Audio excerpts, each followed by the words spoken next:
Nothing like following up last week's review of a Mickey Mouse short with another Mickey Mouse short.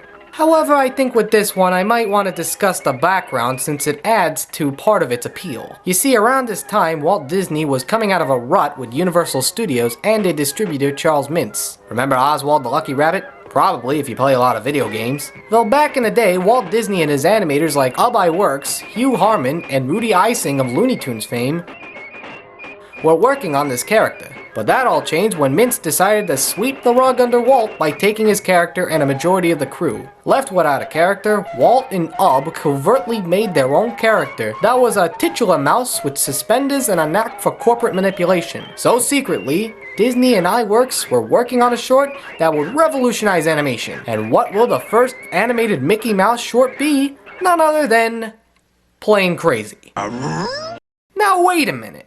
All the advertisements say that Steamboat Willie was the first Mickey Mouse cartoon. You know, with Turkey in the Straw and the pig tits. Technically you're right, and technically you're wrong.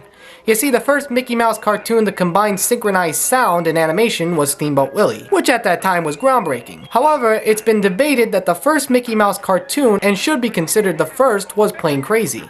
It was weird since I owned the classical cartoons on DVD, and Plain Crazy would be put out of order. Even before I knew this, I always felt that Plain Crazy was older. Well, I guess a career of nitpicking animated cartoons and movies was inevitable. So the story isn't that much to praise, though most old cartoons fall under that category. Mickey wants to fly a plane in the vein of Charles Lindbergh and impress a girl. Like I said, nothing really groundbreaking as far as character depth or pathos. Though this is a product of its time. Making three-dimensional characters was never the concern in favor of experimenting with crazy tricks you can pull off. Though to be fair, what worked about this cartoon is that it's a testament to Ub Iwerks' off-the-wall animation, which is pretty damn impressive when you get down to it. I've noticed that Harman and Eising also get credit for helping Iwerks animate the character, but because we're still in contract with Universal, a lot of the production had to be rushed. That means that for a complete 8 to 9 minute short, Ub was said to have drawn and animated 700 drawings a night. Well, I think that's more or less a big fish story. When you're watching moving perspective shots in the cartoon, you believe it yourself. Moving perspective shots are not an easy task. What Ub was known for in his life, other than unfairly getting the shaft when it comes to Mickey Mouse's creation, screw you Disney, was how he was the mechanic of cartoonists.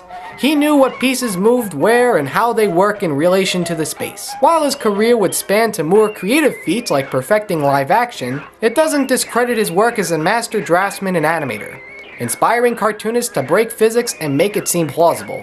You could even argue that the principles to modern animation like overlapping, arcs, squash, and stretch were present in this short.